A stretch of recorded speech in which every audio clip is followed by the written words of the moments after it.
দর্শক আপনারা দেখছেন ইতিমধ্যে চট্টগ্রাম নগরীর যাই ইসলামিয়া কলেজ শহরে যে ইসলামিয়া কলেজটা ছিল সেই ইসলামিয়া কলেজে কিছুক্ষণ আগ মুহূর্তে এখানে আমরা দেখেছি ছাত্রদল এবং ছাত্র শিবির দুই গ্রুপের মধ্যে একটি গুপ্ত লিগাকে কেন্দ্র করে সংঘর্ষ হয়েছিল এবং ক্যাম্পাসের মধ্যে যে সংঘর্ষটা হয়েছিল সেটি ইতিমধ্যেই বড় আকার রূপ নিয়েছেন। কিছুক্ষণ আগেই ছাত্র শিবির এখানে তারা একটি মিছিল ডাক দিয়েছে এবং দেখতে পাচ্ছেন ঠিক আমার সামনে ইতিমধ্যেই তারা ছাত্র শিবির তারা কিন্তু ধাওয়া দিয়ে তারা ইতিমধ্যেই নগরীর যে সিটি কলেজ ক্যাম্পাসটি রয়েছে সেই ক্যাম্পাসের দিকে তারা যাচ্ছেন এবং দেখতে পাচ্ছেন এখানে আমরা কিন্তু দেখতে পাচ্ছি এখানে পাকিস্তান না ঢাকা, দিল্লি না ঢাকা, এই লেগেছে।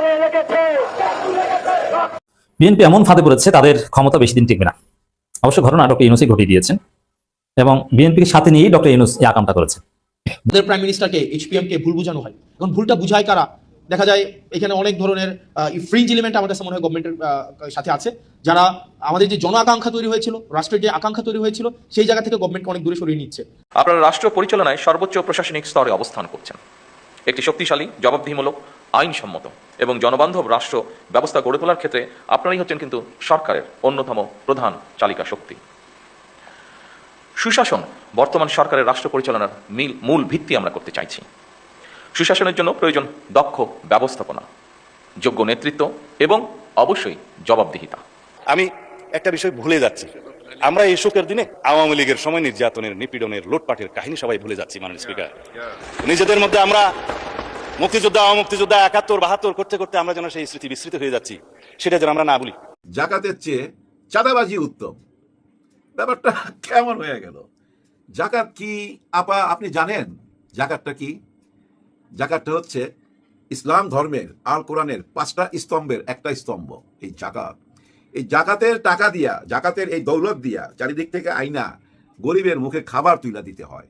গরিবের মুখের খাবারের নামই হলো জাকাত। যার আছে, মনে করেন আপনার অনেক আছে, আপনি ওর থেকে কিছু একটা অংশ গরিবদের দিবেন, এটাই জাকাত। আর চাঁদাবাজি কি জানেন? এই যে গরিবদের কাছ থেকে ওদের মুখের খাবারটা ছিনায় নেওয়াটা, এটা হচ্ছে চাঁদাবাজি। আসসালামু আলাইকুম প্রিয় দর্শক, নতুন একটা নিউজে সবাইকে স্বাগতম। প্রিয় দর্শক, ভিডিওর শুরুতেই অনেকগুলো ভিডিওর অংশ বিশেষ আপনারা ইতিমধ্যে দেখেছেন।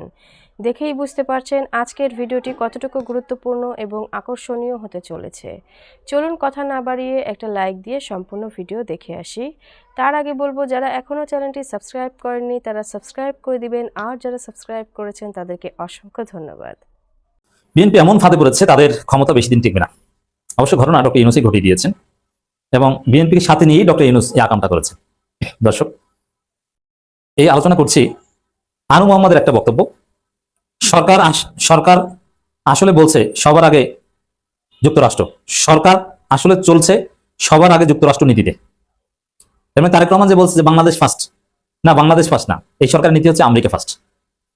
হ্যাঁ, আমেরিকা ফার্স্ট নীতিতে চলতে সরকার বাধ্য হচ্ছে, কারণ নির্বাচনের 3 দিন আগে একটা চুক্তি হয়েছে, যে চুক্তি হচ্ছে আমেরিকার সাথে তাবেদারি চুক্তি, গোলামি চুক্তি, দালালি চুক্তি। ওই চুক্তি থেকে বের হয়ে যাওয়ার কোনো সক্ষমতা বিএনপি সরকারের নাই। যদি জনগণের চাপে কোনো কারণে, এমনকি পার্লামেন্টে ওই চুক্তি উত্থাপনেরও সাহস বিএনপি নেই, কারণ ওই চুক্তি একটা তাবেদারি চুক্তি, গোলামি চুক্তি। এটা তারেক রহমানকে সাথে নিয়ে ইউনুস করেছে। আর তারেক রহমানকে সাথে নেওয়া বলতে ওখানে বিএনপির যে এজেন্ট ছিল, স্পাই ছিল ইউনুস সরকারের মধ্যে, সেই খলিল রহমানই সবকিছু কলকাঠি নেড়েছেন। আর ইউনুস নিজেও বিএনপির এজেন্ট ছিল, কারণ ইউনুস তারেক রহমানের সাথে চুক্তি করেছে লন্ডনে, যে সেই চুক্তি অনুযায়ী তারেক রহমানকে ক্ষমতা এনে দিয়েছে। ইউনুস বিএনপির লোক, ডেফিনেটলি আমরা ইউনুসকে নিরপেক্ষ মনে করতাম এবং তার হাসিতে ভুলে গিয়েছিলাম। জামাতের আমিরকে কাছে পেলে যে হাসি দিতেন আমরা মুগ্ধ হতাম, এবং আমিও যতটুকু দেখেছি আমার মতো ক্ষুদ্র লোককেও কাছে পেলে যেভাবে হাসি দিতেন, আসলে তিনি ছিলেন বিএনপি লোক। It's very simple. ইউনুসের যে ব্যক্তি জীবন, টুপি পরেন, ঈদের নামাজ পড়তে যান, কিন্তু তার যে ব্যক্তি জীবন, এটা তো পশ্চিমা আছে, তার মধ্যে তো ইসলাম নাই। ভালো মানুষ, ঠিক আছে, তুলনামূলকভাবে সৎ, অনেক ভালো দিক আছে, সেটা ডেফিনেটলি বলবো, যার কারণে তিনি বিএনপির দালাল হলেও আমরা তাকে সমর্থন করেছি, অথবা অনেক দিক থেকে করবো, এমনকি তিনি রাষ্ট্রপতি হলে খুশি হব। কিন্তু তারপরে তিনি বিএনপি লোক এবং জামাত ইসলামীকে পছন্দ করবেন, জামাত ইসলামীর মতো একটা ধর্মভিত্তিক দল, একটা ইসলামী দলের হয়ে কাজ করবেন বা তাদেরকে ক্ষমতা আনার চেষ্টা করবেন, তাদেরকে ফেভার করবেন, এই চিন্তা করাটাও ভুল ছিল। জামাতের পারসেপশনেই রাখা উচিত ছিল যে ইউনুস তো জামাত বিরোধী হবেন, এটাই নর্মাল। কারণ ইসলামের পক্ষের কাউকে নোবেল প্রাইজ দেওয়া হবে শান্তিতে, ইটস ইম্পসিবল। এবং গ্রামীণ ব্যাংকের যে সুদের ব্যবসা, কোনো ইসলামের পক্ষের কেউ বা ইসলামের প্রতি, ইসলামপন্থীদের প্রতি সহমর্মিতা আছে এরকম কেউ এটা করবেন, এটাও বাস্তবসম্মত না। তবে হ্যাঁ, জামাত ইউনুসের হাসি দেখে ভুলে গেছে, আর ইউনুসের যে ব্যক্তিত্ব, সেটার মাধ্যমে জামাতকে অনেকটা বিভ্রান্ত করেছে। জামাত ইউনুসকে অসম্ভব বিশ্বাস করতেন, কিন্তু আসলে তো তিনি বিএনপিকে ক্ষমতা এনে দিয়েছেন। এখন বিএনপিকে ক্ষমতা এনে দিয়ে বিএনপিকে ফাঁদের মধ্যে আটকে দিয়েছে। ওই যে তাবেদারি চুক্তি, মার্কিন যুক্তরাষ্ট্রের সাথে তাবেদারি চুক্তি, এবং চুক্তির ফলে দেখেন ওই চুক্তি যাতে অক্ষরে অক্ষরে বাস্তবায়ন করা যায়, এই জন্য একদম মার্কিন যুক্তরাষ্ট্রের টেস্টেড অ্যান্ড ট্রাস্টেড দালালকে পররাষ্ট্রমন্ত্রী বানিয়ে নিয়েছে যুক্তরাষ্ট্র তারেক রহমানের মাধ্যমে। আর মার্কিন যুক্তরাষ্ট্রের যে বাংলাদেশকে নিয়ে যে আকর্ষণ আগ্রহ, তার একটা বড় অংশ পরিবেশ ও বন পরিবেশ মন্ত্রণালয়ের সাথে সম্পর্কিত। বন পরিবেশ রক্ষার নামে মার্কিন যুক্তরাষ্ট্র বাংলাদেশে তাদের অনেক এজেন্ডা বাস্তবায়ন করবে বা তাদের অনেক চাওয়া পূরণ করবে। তো সেই জায়গায় বন পরিবেশ মন্ত্রী আমাদের যে যিনি হয়েছেন আব্দুল রহমান মিন্টু, তিনিও একদম মার্কিন যুক্তরাষ্ট্রের খুব ঘনিষ্ঠ লোক। তো দর্শক, এইভাবে আরো অনেক গুরুত্বপূর্ণ মন্ত্রণালয় মার্কিন যুক্তরাষ্ট্র তাদের লোক বসিয়ে দিয়েছে। যার ফলে বাস্তবতা হচ্ছে এরকম যে এই সরকারের সমস্ত নীতি ইউএস ওরিয়েন্টেড, এবং আমেরিকা খুশি হবে না বেজার হবে। আমেরিকার সাথে যে গোপন দাবিদারি চুক্তি, সেই চুক্তির বিরুদ্ধে যায় কি যায় না, এগুলো হিসাব করে চলতে হয়। এর মানে বিএনপি সরকারের নীতি হচ্ছে যে আমেরিকা ফার্স্ট। এমনকি রাশিয়ার কাছে একটু কম দামে তেল এবং গ্যাস কিনবে, তাও আব্বা আমেরিকা, ট্রাম্প আব্বা আপনি বলেন, আপনি একটু প্লিজ অনুমতি দেন। আপনি চিন্তা করেছেন যে কতটা আমেরিকা দাবিদারি করে চলতে হচ্ছে এই সরকারকে? এটি আনু মোহাম্মদ বলেছেন। হ্যাঁ, আনু মোহাম্মদের এদের একটা ভিন্ন এজেন্ডা আছে। এরা সারা জীবন আমেরিকা বিরোধিতা করবেন, এটা এদের রক্তে। এরা যেহেতু বামপন্থী সমাজতন্ত্র, এটা বলবেন। কিন্তু এটা শুধু বামপন্থীরা বলছে না, মার্কিন যুক্তরাষ্ট্রের যে দাবিদারি চুক্তি যুক্তরাষ্ট্রের সাথে বিএনপি, এটা তো আমরাও বলছি। তবে কিছু কিছু ক্ষেত্রে এই আনু মোহাম্মদের যে বক্তব্য এবং আমাদের বক্তব্য মিলে যাচ্ছে, জাস্ট এই কারণে আলোচনাটা করছি। তবে এই এইসব চুক্তির বিরোধিতা করতে এগুলো জামাতের চাইতে এই আনু মোহাম্মদের বা বামপন্থীদের রেপুটেশন ভালো, সিপিবি এদের রেপুটেশন ভালো। অতএব এই চুক্তি নিয়ে, যেহেতু এই আনু মোহাম্মদের প্রথম আলো ডেইলি স্টারের লোক, প্রথম আলো ডেইলি স্টার বামপন্থী সিপিবি এরা বিএনপিকে একটা কঠিন পরিস্থিতি ফেলবে। জামাত, এটাও একটা রহস্য, জামাত এখানে তেমন কিছু বলবে তা না, জামাতের দুর্বলতা আছে। তো দর্শক, এমনকি দেখেন এই যে এই মার্কিন যুক্তরাষ্ট্রের সাথে নির্বাচন 3 দিন আগে হওয়া সেই দাবিদারি চুক্তি সংসদে উত্থাপন করা হোক, এরকম কথা কিন্তু জামাত বলেনি, এবং সেই চুক্তির বিরুদ্ধেও কিন্তু জামাত তেমন কিছু বলেনি। কিন্তু অন্য অনেকে বলছে, এবং বলতে হবে, জামাতেরও বলা উচিত। জামাত কেন বলছে না, এটা আবার ভিন্ন আলোচনা। বিএনপি সবার আগে বাংলাদেশ স্লোগান দিয়ে ক্ষমতায় গেলেও দেশের পরিবর্তে যুক্তরাষ্ট্রের স্বার্থ রক্ষা করে চলছে বলে দাবি করেছে অধ্যাপক আনু মোহাম্মদ। দেখেন, এই যে যুক্তরাষ্ট্রের স্বার্থ রক্ষা করে চলতে হচ্ছে, এটা একটা ফাঁদ, আর এই ফাঁদ থেকে বের হতে পারবে না। এই জন্য যুক্তরাষ্ট্র যদি আন্তর্জাতিক রাজনীতির মার কাছে দুর্বল হয়ে যায়, ইরান যুদ্ধের ফলে যদি তাদের অবস্থা ভয়াবহ হয়ে যায়, তাহলে দেখবেন এক পর্যায়ে বিএনপি ক্ষমতায় নেই। আর এই চুক্তি যদি কোনো কারণে দেশের জনগণের চাপে হোক, প্রথম আলো লিস্টের চাপে হোক, আর আন্তর্জাতিক কারণে হোক, যদি এই চুক্তি থেকে বিএনপি সরে যায়, তাহলে দেখবেন যে বিএনপির ক্ষমতা নেই। বিএনপি যদি ওয়াশিংটন থেকে তাদের কেবলা মস্কো এবং বেজিং নিতে চায়, তাহলে বিএনপি ক্ষমতা থাকবে না। এই জন্য বিএনপির ক্ষমতার ভিত্তি অত্যন্ত নড়বড়, একটা চুক্তি। এই জায়গায় ইউনুস খেলবেন। ইউনুস হয়তো বা রাষ্ট্রপতি পদ আরো অনেক কিছু বিএনপি সরকারের কাছ থেকে আদায় করে নিতে পারেন, যে আমি এই ফাঁদে ফেলেছি, আমি রক্ষা করবো, অতএব আমাকে এই করো সেই করো। দিন শেষে বিএনপি না চাইলেও ইউনুসকে রাষ্ট্রপতি বানাতে বাধ্য হতে পারে। এটাও আমেরিকা সিস্টেমে করিয়ে নিতে পারে। আর ইউনুস যদি রাষ্ট্রপতি হন, ঠিক আছে, শত খারাপের মধ্যেও আমরা সেটাকে অ্যাপ্রিসিয়েট করবো। ইউনুস যাই করুক, যে ফাঁদেই ফেলাক, তারপরও বাংলাদেশে অন্যান্য রাষ্ট্রপতি হওয়ার যোগ্যতা তাদের চাইতে ভালো, বন্ধের ভালো। বিএনপি সবার বর্তমান প্রধানমন্ত্রী তারেক রহমান সবসময় বলে আসেন সবার আগে বাংলাদেশ। বাস্তবে এটা না। বিএনপি সরকার 2.5 মাসের কাজের মূল্যায়ন কাজ গণতান্ত্রিক অধিকার কমিটি আয়োজিত এক সভায় এই কথা বলেছেন তিনি। দেখেন, এটা বিএনপির জন্য আরো অশনি সংকেত। এই বামপন্থী প্রথম আলো গং, এরাও বিএনপির কাজের মূল্যায়ন করে বিএনপির বিরুদ্ধে অবস্থান নিচ্ছে। আর জামাত, এনসিপি, তারা আবার বামপন্থীর সাথে কানেক্ট করছে। এর মানে পুরো পরিস্থিতি বিএনপির বিরুদ্ধে চলে যাচ্ছে। তো আমার কাছে মনে হয় যে এই পরিস্থিতি বিএনপি সামাল দিতে পারবে না এবং বিএনপির ক্ষমতা টিকবে না। তো বিএনপির টেকার রাস্তা একটা, সবকিছু ব্যালেন্স করতে পারবে। ইউনুসকে রাষ্ট্রপতি বানানো, জামাত এনসিপিকে সাথে নিয়ে জাতীয় সরকার গঠন করা, তাহলে দেশ বাঁচবে, বিএনপি বাঁচবে, সরকার বাঁচবে, জনগণ বাঁচবে। নীলুফার মণি চৌধুরী, না নীলুফার চৌধুরী মণি, মণি আপা রাখি, মণি আপা আমার ছোট বোন, ধরে নেন। এখন একটা সম্পর্ক গইরা তুলতে হবে, কারণ কি জানেন, উনি সংসদে চলে গেছে, এমপি হয়েছে, নতুন এমপি হইয়া আমার মনে হয় একটুখানি সমস্যা হয়েছে, হয় অনেক সময়, গরম সহ্য করতে পারে না তো অনেকে। একটা টক শোতে দেখলাম, উনি বলতেছে জাকাতের চেয়ে চাঁদাবাজি উত্তম। ব্যাপারটা কেমন হয়ে গেল? জাকাত কি আপা আপনি জানেন? জাকাতটা কি? জাকাতটা হচ্ছে ইসলাম ধর্মের আল কোরআনের 5টা স্তম্ভের একটা স্তম্ভ এই জাকাত। এই জাকাতের টাকা দিয়া, জাকাতের এই দৌলত দিয়া চারিদিক থেকে আইনা গরিবের মুখে খাবার তুলে দিতে হয়। গরিবের মুখের খাবারের নামই হলো জাকাত। যার আছে, মনে করেন আপনার অনেক আছে, আপনি ওর থেকে কিছু একটা অংশ গরিবদের দিবেন, এটাই জাকাত। আর চাঁদাবাজি কি জানেন? এই যে গরিবদের কাছ থেকে ওদের মুখের খাবারটা ছিনায় নেওয়াটা, এটা হচ্ছে চাঁদাবাজি। এখন গরিবের মুখে খাবার তুলে দেওয়াটা জাকাত, আর গরিবের মুখের খাবারটা ছিনায় নেওয়াটা হলো চাঁদাবাজি। কোনটা উত্তম? এটা আপনি একটু বুঝায় বলতে পারবেন? না, বুঝায় বলতে পারবেন না। কেন এটা বলছেন এটাও বুঝি। আসলে না, হয়েছে কি জানেন, মেজাজ হারায় ফেলছে। যে টক শোতেই যায় ওইখানেই শুনতে হয় ওই হাওয়া ভবনের কথা, 10%-এর কথা, যেখানে যায় ওইখানে ওই চাঁদাবাজির কথা শুনতে হয়। যে টক শোতে উনি এই কথাটা বলছে, এখানেও হাওয়া ভবনের কথা আসছে, ওই আশাতে না উনি মেজাজ হারায় এই কথাটা বলছে। আবার এমনও হইতে পারে নতুন সংসদে যাচ্ছে তো, না নতুন না, উনি আগেও ছিল, এবার আবার সুযোগ পাইছে। এই যে প্রথম পর্ব শেষ হয়ে গেল না সংসদের, দ্বিতীয় পর্বতে উনাকে পাবেন। উনি কিন্তু সংসদেও এরকম গরম গরম কথা বলবে, আলোচনা থাকবে। উনি আলোচনায় থাকার জন্যই তো ওই সংসদে যাচ্ছে, অথবা ওনাকে নেওয়া হচ্ছে। উনি এই ধরনের কথা বলতে পারে বলেই তো ওনাকে বাছাই করা হয়েছে। এটা হলো সোজা অঙ্ক, বুঝা নিতে হবে।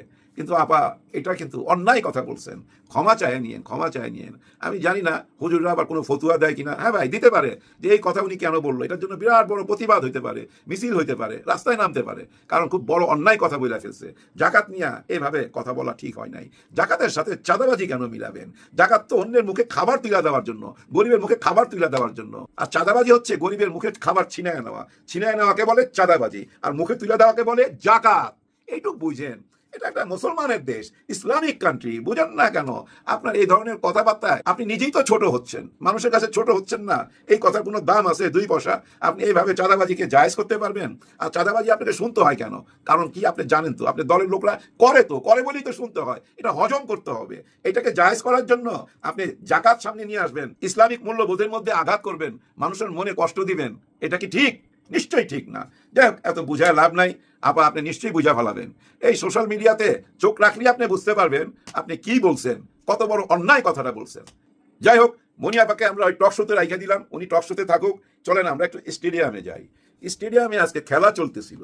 ওই খেলার মধ্যে অনেক সময় নামি দামি লোক গেলে ক্যামেরা ওনার কাছে চলে যায়। হ্যাঁ ভাই, খুব নামি দামি লোক যদি যায় খেলা দেখতে, ক্যামেরা চলে যায়। আর বর্তমানে বাংলাদেশের সবচেয়ে নামি দামি মানুষটা কে?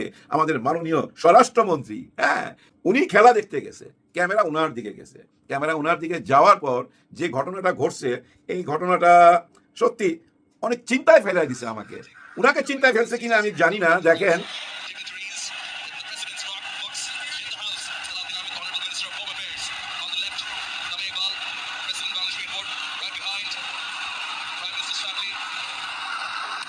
চিৎকারটা কি বুঝতে পারতেছেন?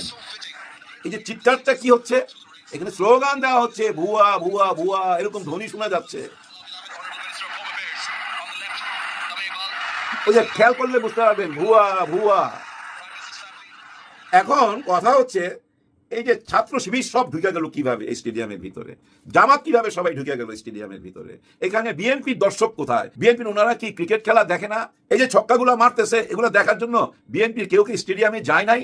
সারা স্টেডিয়াম কেন একই কথা, ভুয়া ভুয়া? এতে কি বোঝা যায়? হ্যাঁ, কি বোঝা যায় বলেন? হ্যাঁ, বলতে পারেন সবাই জামাতের, সবাই শিবিরের, এখানে অন্য কেউ নাই, এরকম বলা ঠিক হবে না। এরাই জনসাধারণ, এরাই পাবলিকের মনে কোথায় আপনি আছেন এবার আপনি বুঝা নেন। মনের মধ্যে স্থানটা পাচ্ছেন না। হ্যাঁ, সালাউদ্দিন সাহেব, মাইন্ড করেন না, আপনি হচ্ছেন স্বরাষ্ট্রমন্ত্রী, অনেক ক্ষমতা আপনার, কিন্তু পাবলিক সেন্টিমেন্ট বোঝার চেষ্টা করেন। কেন পাবলিক আপনাকে ভুয়া ভুয়া বলবে? কারণ কি? কারণ ওই একটাই, আপনি নিজের মুখে এই সংসদে বলছেন যে আমরা অভিনয় করছি। হ্যাঁ, এভাবেই বলছেন আপনারা যে আমরা ওইটা মাইনায় নেই, ওনাদের সংস্কার বিচার এগুলা মানতে গেলে নির্বাচন পিছিয়ে যাইতো, যার জন্য আমরা সম্মতি দিছি, মানে অভিনয় করছি। হ্যাঁ, তোমাদের সঙ্গে আসি, এরকম একটা অভিনয় কইরা নির্বাচনটা কইরা নিছেন। কত বড় প্রতারণা জাতির সঙ্গে। এই কথার কি অর্থ আপনি নিজে কি বুঝেন? বুঝতে পারেন স্যার? আমার মনে হয় বুঝতে পারেন না, কিন্তু আজকে বোঝা উচিত। আপনি অন্তত এইটুক তো চিন্তা করতে পারতেছেন, এই স্টেডিয়ামের সবাই শিবিরের না, জামাতের না, এখানে জনসাধারণ, আম পাবলিক, ওনারা আপনাকে ভুয়া ভুয়া বলতেছে। সবাই কেন আপনার বিপক্ষে যাবে? কারণ কি? কারণ ওই একটাই, আপনি জুলাইকে মেনে নিচ্ছেন না। এই বার্তাটা জনসাধারণের মনের মধ্যে গাইথা গেছে। জনগণ এখন একটা কথা বুঝা ফেলাইছে, যতই কিছু বলুক ওনারা 9 বুঝে কিন্তু 6 বুঝে না। 9টা ঠিকই বুঝে নেয় কিন্তু 6 বুঝে না। কিন্তু ওই 1 2 3 4 5 6 পার হয়েই তো 9 এর কাছে যাইতে হয়। তাহলে 6 বুঝবেন না কেন? 9টাই খালি বুঝে নিবেন, এটা তো হয় না। যার জন্য জনগণের মুখে আজকে এরকম কথা শুনতে পাচ্ছেন, যার জন্য আজকে স্টেডিয়ামে এই পরিস্থিতি তৈরি হয়েছে। নিশ্চয়ই আপনার মন খারাপ হয়েছে, চেহারা দেখলে বোঝা যায় আপনার মন খারাপ হয়েছে, কিন্তু কিছু করার নাই। কেন মন খারাপ হয়েছে? কেন জনগণ আপনার বিপক্ষে গেছে? একটুখানি বোঝার চেষ্টা করেন। একটুখানি বোঝার চেষ্টা করলেই আগামী 5 বছর সুন্দরভাবে দেশটা চালাইতে পারবেন, এই দেশটাকে গড়তেও পারবেন। জনগণ আপনাদের পাশে থাকবে।